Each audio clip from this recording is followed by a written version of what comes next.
இன்னைக்கு நைட் டின்னருக்கு இட்லியும் கத்திரிக்காய் கடையில் தான் வைக்க போகிறேன். கத்திரிக்காய் வேக வைக்க போகிறேன். இப்போ கட் பண்ண கத்திரிக்காயை குக்கரில் தண்ணி ஊற்றி வச்சுருக்கேன், அதை சேர்த்துக்கிறேன். இப்போ தக்காளி சேர்த்துக்கிறேன். அப்புறம் வெங்காயம் பச்சை மிளகா கட் பண்ணியிருக்கேன், அதையும் சேர்த்துக்கிறேன்.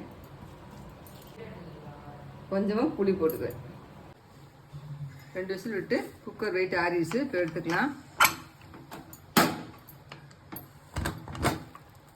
இப்போ ஒரு பாத்திரத்தை மாற்றி கடைஞ்சிட்டு வந்துடுறேன். கத்திரிக்காய் நல்லா கடைஞ்சாச்சு. இப்போ தாளிச்சுக்கலாம். எண்ணெய் ஊற்றி வச்சுருக்கேன், கடுகு போட்டுக்கிறேன்.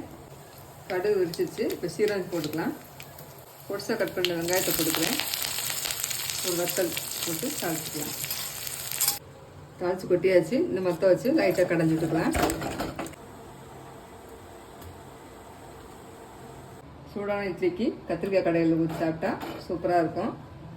இதுதான் நைட் எங்கள் டின்னர். வாங்க சாப்பிட்லாம்.